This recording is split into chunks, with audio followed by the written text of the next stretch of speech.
Good afternoon. It's October 15th, 2019. My name is Matthew Ogden, and thank you very much for joining us with a special broadcast here at LaRouchePAC.com. I have the honor to be joined today by State Senator Richard Black, a state senator from Virginia. Mr. Black is a former combat veteran from Vietnam. He served as a colonel with the U.S. Marine Corps and then went on to become a JAG officer at the Pentagon with the United States Army. We're here to talk about the dramatic developments that have just occurred in Syria. And Senator Black is, by all means, an expert on this subject, probably far more so than many of the elected officials in the United States. Senator Black had the occasion over the last several years to travel to Syria twice, I believe. Yes. During which time he had the opportunity to meet with President Bashar al-Assad and to meet many of the Syrian army forces who were fighting the war against ISIS to liberate the country. Now, as is his wont, last week we saw President Trump dramatically kick over the geopolitical chessboard by announcing that he was withdrawing the forces from Syria. This gained him the slings and arrows of practically everybody in political Washington on both the Democrat and Republican sides, including Lindsey Graham, and we could probably be sure John McCain is rolling in his grave as well, all except Senator Rand Paul, who celebrated this as a fulfillment of President Trump's election promise to end the paradigm of endless regime change wars. Now we see that Syrian government forces, or the Syrian army, are reestablishing sovereignty over Syrian territory, and we see a very interesting dynamic happening on the ground. So, Senator, do you care to tell us, from your standpoint, what is happening on the ground in Syria, and what are we not being told in the mainstream media? Well, what's happening right now is Turkey began an attack using not Turkish troops, but basically jihadists. They're from the Free Syrian Army, which is essentially the equivalent of Al-Qaeda, the force that attacked us on 9/11. They're roughly the same philosophy. And so Turkey began this, and President Trump drew back some of the troops that we had out there so that they would not be caught in the crossfires. And at that point, the Turkish leadership, which has always, they've tried to maintain this secessionist territory of Rojava, that they call it. It was very unstable, it was very impractical, and yet they tried to maintain it. And at this point, when the United States backed out, there was no possibility that state could maintain itself independently. They rushed to Damascus. They had talks with the foreign minister and with other officials there. And President Assad agreed that he would move the Syrian Arab Army into northern Syria. Without the United States acting as a buffer, the Kurds had absolutely no chance of defending northern Syria. On the other hand, the Syrian army is a very powerful army and a very battle-hardened, effective army, and they have already moved into very key areas. They have taken over the Al-Tabqa Dam, which controls a vast agricultural region, which was one of the export centers of Syria before the war. They have moved into a very strategic city called Manjib. Manjib is it's a hub. It's like a spider web of highways that enter in and out. They cross into Turkey, into Aleppo, into Iraq. And so they've moved in. Now what has happened additionally, not only has the Syrian army moved in and will eventually move to the border with Turkey, basically displacing all of the U.S. troops. But Russia has moved in, and they now have placed troops in Manjib, which is sort of the hottest of the hot spots with the Turkish invasion. They have now begun patrolling, which essentially puts a block in place where Turkey will not dare to attack Russian troops. Russia has enormous influence over Turkey because it's probably their largest trading partner.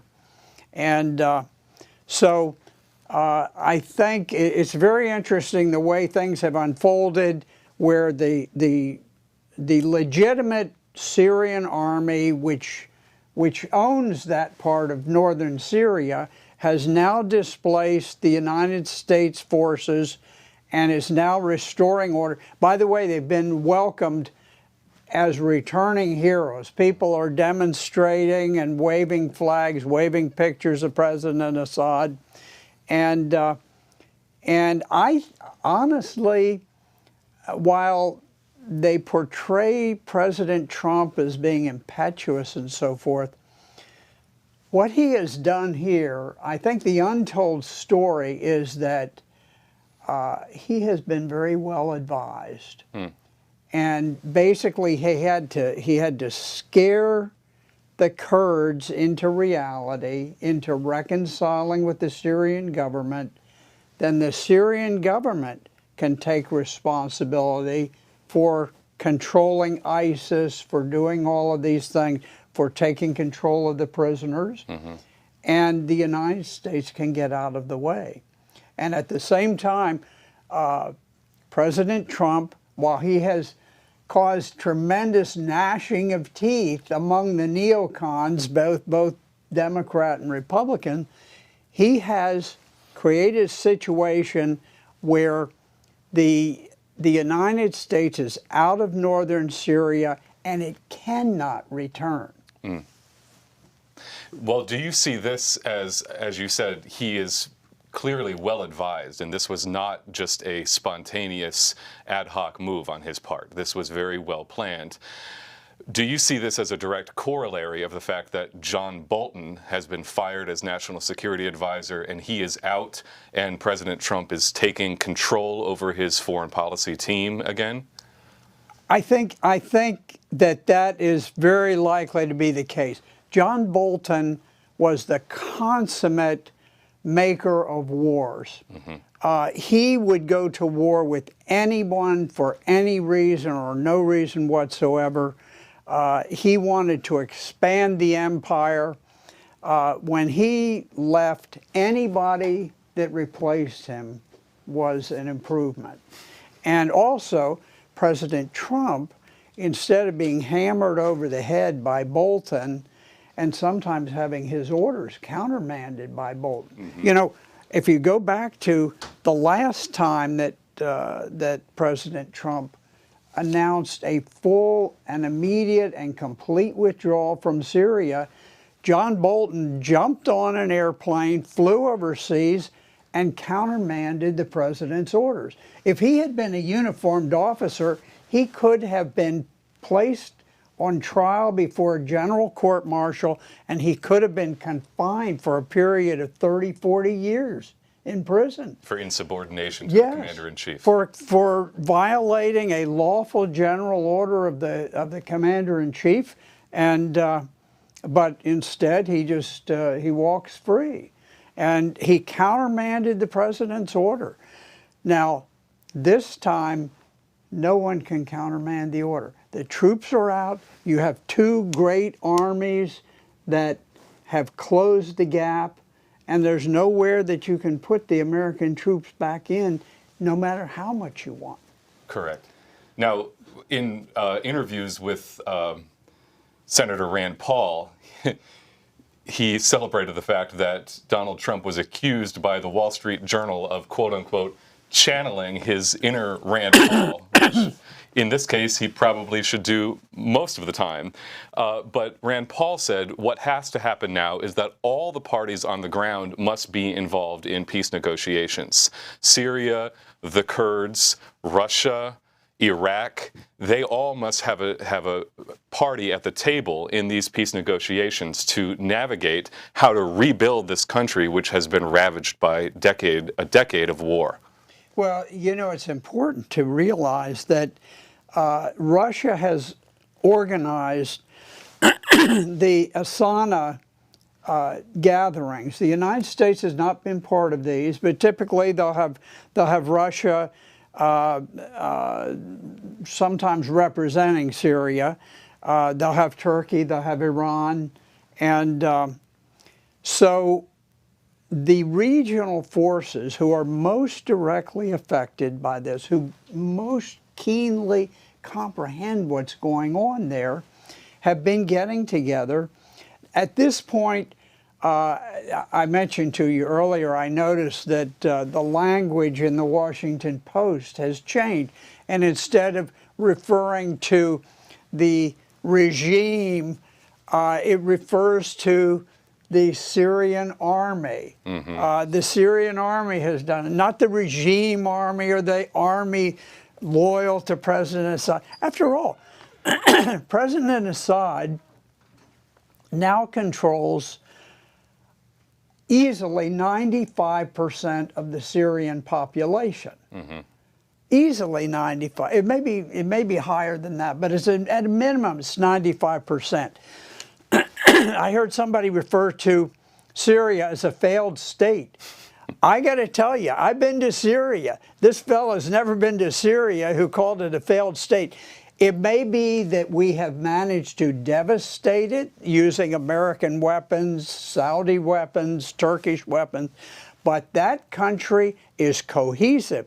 There is no earthly way that a nation of 23 million people could fight for 8 years against 2/3 of the world's military industrial might and still be standing if that was not a cohesive and functional, fully functional government. And it certainly is. And it's been said that this is probably the opportunity for the Kurds to actually create a peaceful situation for themselves in alliance with the government of Bashar al-Assad. That this is probably the only opportunity that they can have some sort of autonomous region, but under Syrian government control. And it would not have been possible if U.S. forces were still there. Well, I have a little bit different take on it. President Assad is a master at reconciliation. Right. He has brought all sorts of rebellious factions back into the government fold. And with Syria, you need to recognize that the Kurdish region is not Kurdish. It is a minority Kurd, but there are some significant pockets. Kobani is one, but there are several areas that are Kurdish.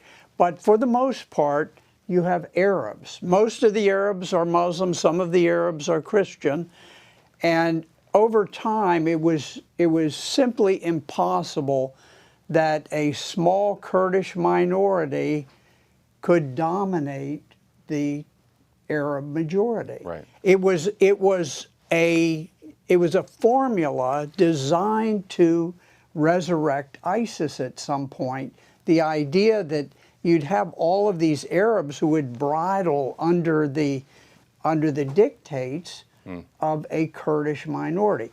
What you're going to see, I think, is you will see the central government accommodate the Kurds, particularly where they have a heavy concentration. But I think that you will begin to see a fading away of the vestiges of this Kurdish state, which really, if you recall, the war began under the tutelage of President Obama. Correct. There never would have been a war in Syria. There never would have been 500,000 people killed had Barack Hussein Obama not started the war. And he started the war, he perpetuated the war, he used the CIA Project Timber Sycamore, which was a very secretive thing, and they took weapons from Libya, they sent them across the border into Syria, along with jihadists. There was an initial block of, I forget whether it was 600 or 900 Tunisian terrorists who went in, and with that we used that as sort of the fertilizer for rebellion, and so we have created this, and then John Kerry created this notion of a Kurdish state. And he did this as what he called Plan B. Plan B was designed to sever off portions of Syria, basically split it up, and with this, the last vestige of Obama's plans to destroy and dissect Syria have fallen to pieces.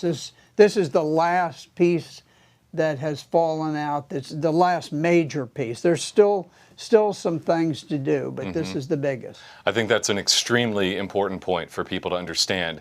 And we've seen from the invasion of Iraq in 2003, the regime change war there with Saddam Hussein under false pretenses of the so-called weapons of mass destruction intelligence, which was faked, and then with Obama's policy against Gaddafi in Libya, and then the subsequent intention was that the Assad government would fall in Syria. That was the intention from the beginning. And do you see now that that paradigm of regime change wars has been brought to an end with this decision by President Trump?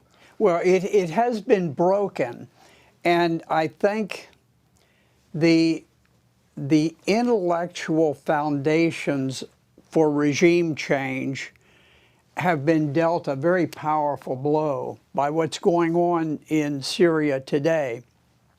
And if you look at it, the wave of regime change wars, it began with Herbert Walker Bush. It continued with Clinton, overthrowing the Serbian state and, Bosnia and all of that. And then it goes on, and, you see this vast, horrible war in Iraq that perhaps killed 1 million, perhaps 2 million people. And then you have Obama. He takes over, and he gets the Nobel Prize in anticipation that he's going to be such a peacemaker, and he goes off and turns out to be one of the most bloodthirsty presidents in U.S. history. He took Libya, which had done nothing to us. It was one of our strongest allies in the war on terror, and he bombed them into oblivion under the pretext of, well, we're going to set up a no-fly zone, kind of quiet things down. Before he was finished, that country, which had been the wealthiest in North Africa, was non-existent. To this date, they do not have a functional government in Libya.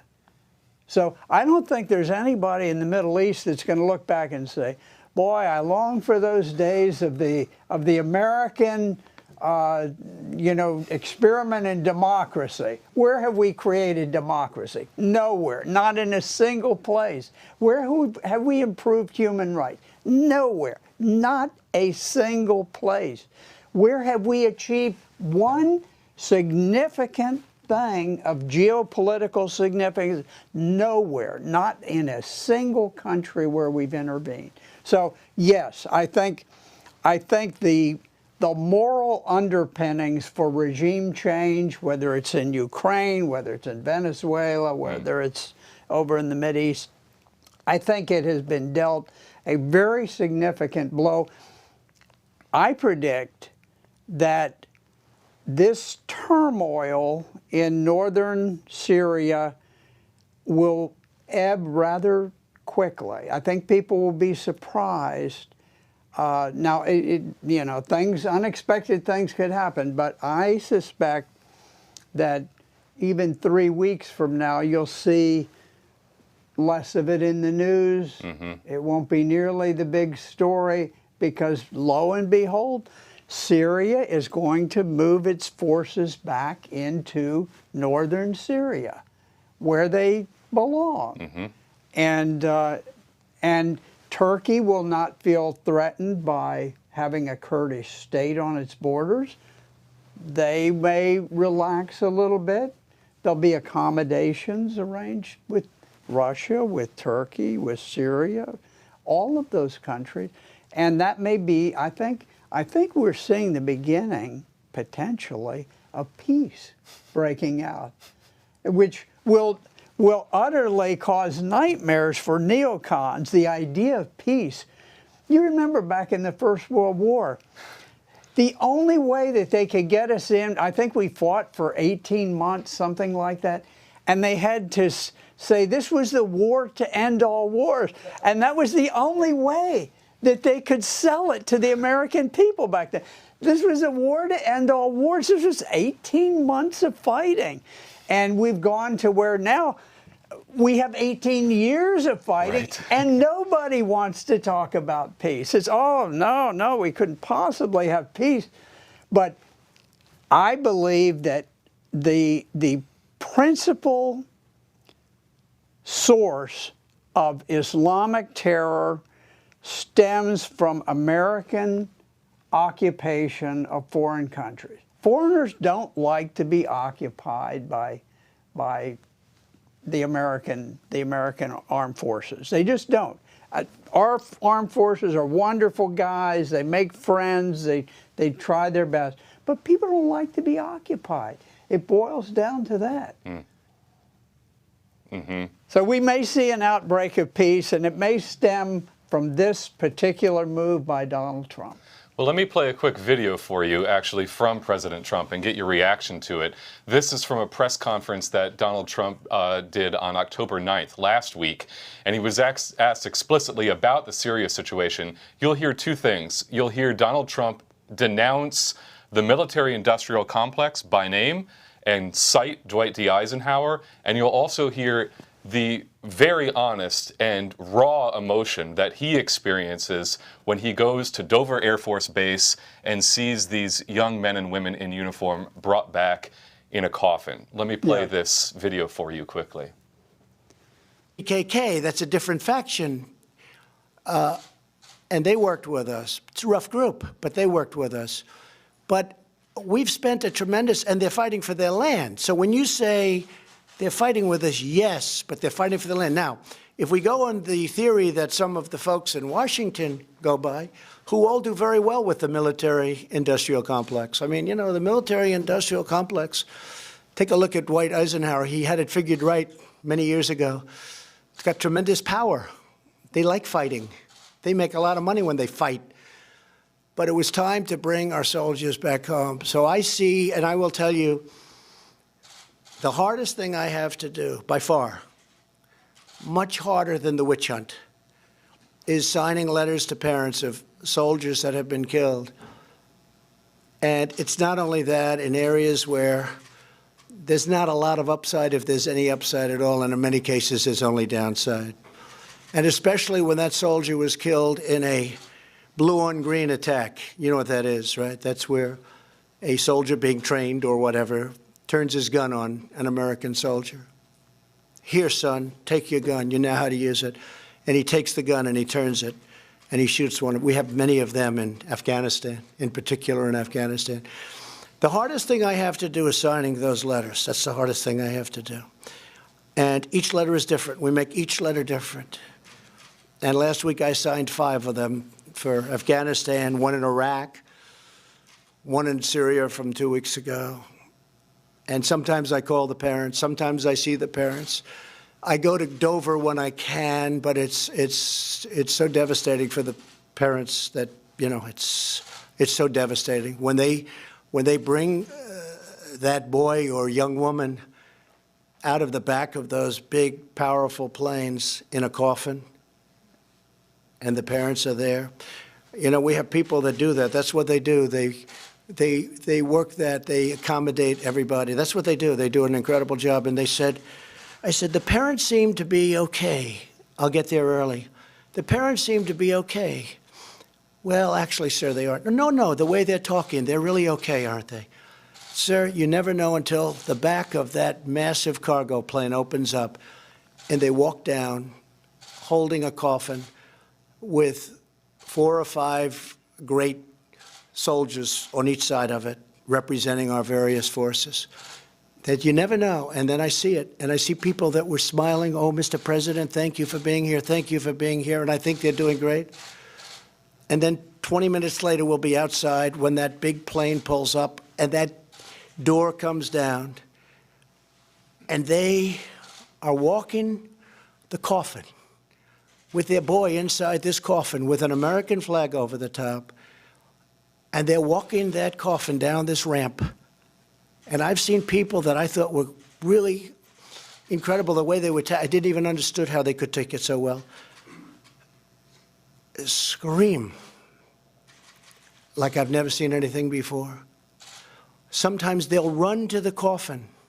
They'll break through military barriers. They'll run to the coffin and jump on top of the coffin, crying, mothers and wives crying desperately. And this is on these endless wars that just never stop. And there's a time and there's a place, but it's time to stop. And just to finish, last Friday I went to Walter Reed. So let me get your reaction to that.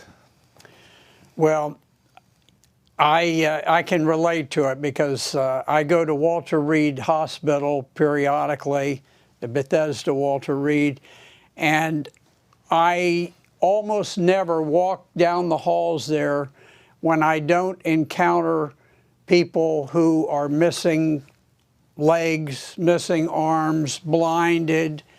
I took my wife once and she walked, she said, look at that woman. And there's a beautiful young woman, and something was odd, and then you look closely and you realize she was missing a leg from the hip down. The entire, like the hip joint was gone, everything.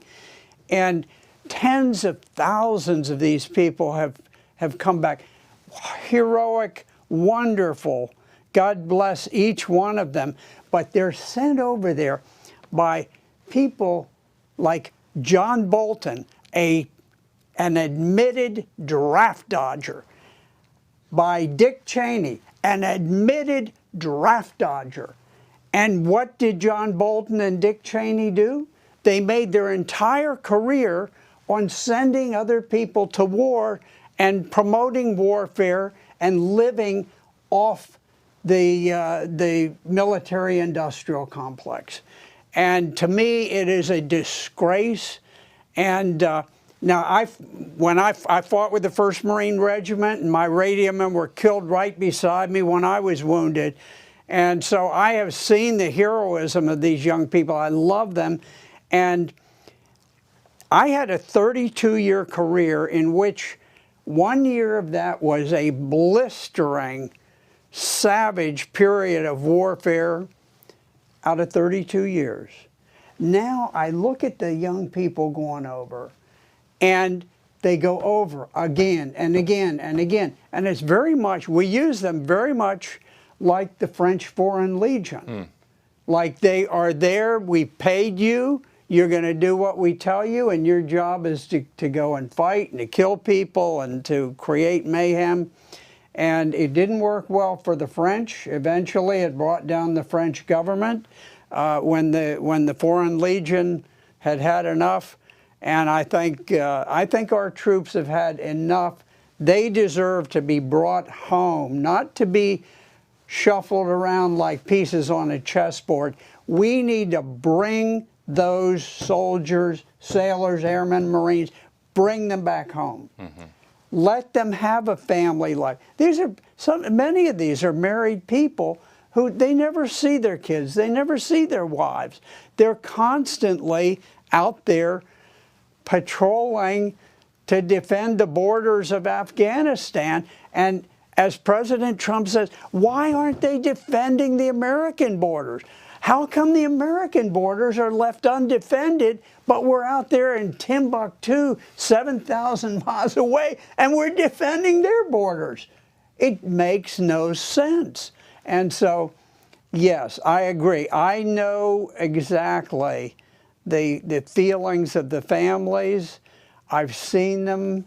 We have them at our reunions. They come hoping that they can cling to a bit of a memory that somebody has who knew that Marine who died in battle, and it never, the families never get over this completely. They never do. And so to undertake these regime change wars lightly, not only do we kill our people, but we kill massive numbers of them. Honestly, I don't take joy at killing an Iraqi soldier. Who is an Iraqi soldier? He's a young boy who was drafted by his government and given a few weeks of training and sent out in the desert. And he's sent out there with a pistol to face an M1 tank that's a mile away. And the M1 tank fires around and blows him up. And what? This is a boy his mother raised him, who loved him, who played ball with other kids. I don't hate the other soldiers. Now, there are times, I don't hesitate. If it's defense of my country, I've shed so much blood that I've laid unconscious in the sun of Vietnam. But we're not fighting for anything worthwhile. We're fighting for the sales of industrial military products.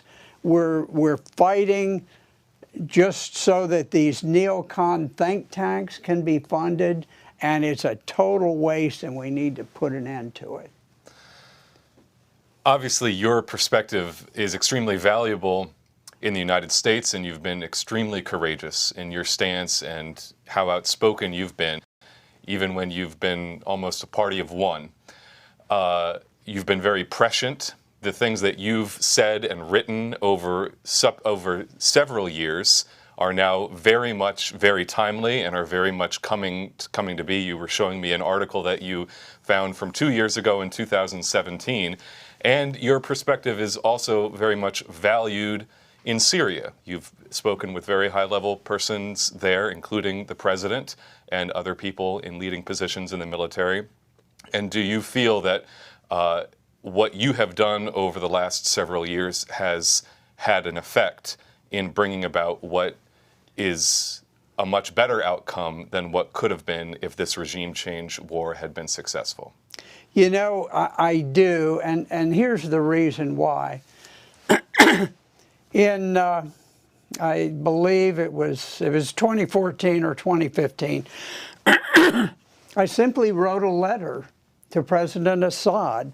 They had had a great victory along the Kalaman mountain range, which has a lot of Christian communities. And I wrote to him and I said, I want to thank the Syrian Arab Army for its gallant its campaign across the Kalaman mountain range, where they freed so many Christian villages and where they eventually secured the release of 13 nuns that had been held hostage by Al-Qaeda. That was number one. Number two, I said, I cannot explain to you why the United States, which suffered the loss of 3,000 people in the attacks on the Pentagon and Twin Towers, is now allied with Al-Qaeda, the same forces that brought down the Twin Towers. The world erupted. Every major newspaper in the entire world carried this article. Now, it's fortunate they did. It could have, if they had been smart, they would have just said, forget that, we're not. But they decided that they wanted single out the one voice of dissent and so utterly crush me and destroy me that nobody else would ever dare to take them on. The First Lady of Syria, who was just won a bout with breast cancer, a wonderful woman, she asked permission to put my letter on her Facebook. She did. That's how it came to light. And our office, the phone lines we received 1,000 phone calls from people, some supporting us, many just astounded that anybody would ever break ranks. And so I gave instructions to the people in the office. I said, anyone who disagrees with our policy, put them on the line. I'm going to talk to them personally. And from morning to night, I would be arguing, and everybody I talked to either turned around and agreed with me, or they would say, well, you sure know what you're talking about. I have a different perspective, but I respect you. And the only exception was the editor of Al Jazeera, which was the Qatari-owned media. And at the time, they were supplying ISIS and Al-Qaeda with arms, massive, billions and billions of dollars. And he was very snotty. But, you know, when you say out of 1,000 people, and I think that experience, that sort of unleashed people to where people were questioning on the internet. And it sort of broke that barrier. And I think, honestly, I think that was one of the significant turning points in the war against Syria. I think it began the crumbling of the wall. And all of a sudden, people were beginning to publish the truth. And people were beginning to discover, oh, we're supporting Al-Qaeda. Now, isn't that strange? Why are we supporting the people that brought down the Twin Towers on 9/11? This is a strange thing. Because you couldn't explain many of these things. And then later, when we would, you know, they'd talk about the Syrian gas attacks. And I'd say, okay, we've had thousands of reporters. We've had hundreds of press interviews and so forth. And why has no journalist ever asked the obvious question, why, if President Assad is using gas on his own people, doesn't he use them against the enemy? Why doesn't he use them against soldiers? And the reason for this is that every journalist who hopes to make his or her living on writing, they know there is no answer to that. There is no explanation for why President Assad would not use gas against the enemy formations. Why would he use them on baby strollers and people walking down the street? And so they never will ask the question because they know there's not an answer to it. I think what you've done is an example for all persons of conscience in this country, and frankly, I think deserves the Profiles in Courage Award, to be willing to stand up against your peers and the political class and to speak your conscience. In conclusion, you've said, God forbid, from the perspective of the neocons, that peace may break out in Syria and this region of North Africa and the Middle East. What do you see as the potential future for Syria? How can we reconstruct Syria? How can Syria work with her neighbors to reconstruct this entire region? And what should U.S. policy towards this region be going forward? Well, we have a lot to do with Syria, and I think that we don't need to send in these NGOs filled with CIA agents. What we need to do is we need to eliminate the sanctions on Syria.